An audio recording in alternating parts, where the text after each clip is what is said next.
नमस्कार बंधु माने लीजा मैजिक मिक्स को स्वागत।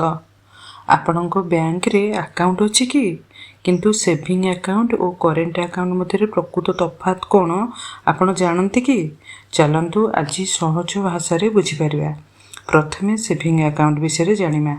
सेविंग अकाउंट साधारण लोकंक पई होई थाए, जेपरि चाकरिया, छात्र छात्री, गृहिणी किबा जे निज टंका संचय करबा को चाहंती। एही अकाउंट रे आपण टंका जमा करि परिबे। एटीएम, यूपीआई, नेट बैंकिंग और मोबाइल बैंकिंग व्यवहार भी करि परिबे। सबुठु बड़ कथा होची जमा टंका उपरे बैंक साधारणतः सुध मध्य देई थाए। एबे जानिबा करेंट अकाउंट विषय रे। करेंट अकाउंट मुख्यतः व्यवसायी, दुकानी एवं कंपनी मानक पई होई थाए। जदि दिन को अनेक थर टंका जमा किंबा उठेबा को पड़े तेबे ए अकाउंट बहुत उपयोगी, किंतु साधारणतः एथिरे जमा टंका उपरे सुध मिले नाही। तेबे दुईटी मध्य पार्थक्य कौन?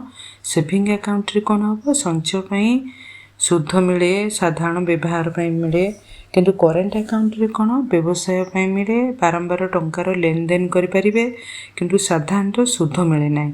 तेणु जदि आपण निजर टंका संचय करने को चाहते सेविंग अकाउंट आपण पई पूरा ठीक।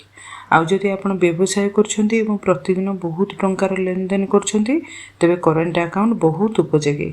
आशा करछि एबे आपण सहजरे बुझी पारथिबे सेविंग अकाउंट और करेंट अकाउंट मध्य पार्थक्य कौन। एही भली सहज बैंकिंग, फाइनेंस एवं दैनंदिन जीवन उपयोगी सूचना पई लीजा मैजिक मिक्स को सब्सक्राइब करंतु, शेयर करंतु। धन्यवाद।